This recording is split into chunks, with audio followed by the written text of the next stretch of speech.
Magandang araw po sa inyong lahat. Samahan niyo ko na tanungin ang isang nag-iisang Catherine Bernardo. Hello po sa inyo, magandang araw po. Kamusta na nga ba ang isang Catherine Bernardo?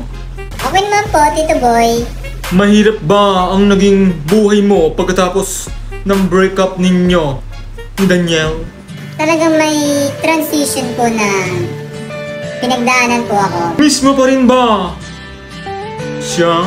Siyempre po, ang tagal po namin. Most of the time, magkasama kami. And talagang nasanay na ako na magkasama po kaming dalawa ni DJ. Kailangan mag-move on. So far, I'm doing fine naman po. Workout. Buti naman you're getting well because marami kaming fans mo, of course. Actually, pati kay Daniel. Simulan na natin ng Fast Talk. Now! Dito sa Explosivo!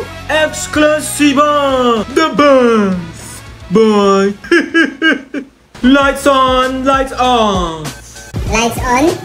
Kape o gatas? Kape? 2 or 7? 2? Shampoo o sabon? Shampoo? Maputi o moreno?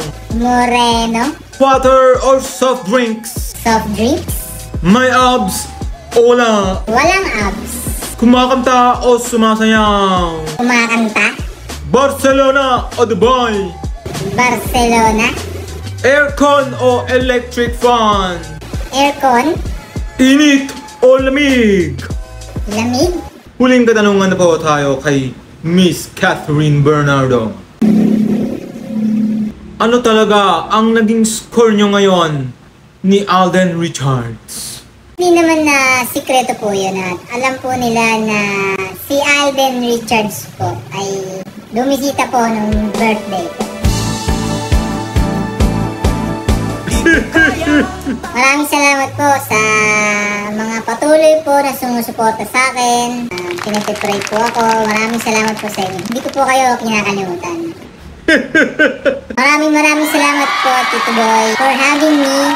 Abangan niyo po yung mga shows namin at huwag niyo pong abangan yung kami po ni Daniel.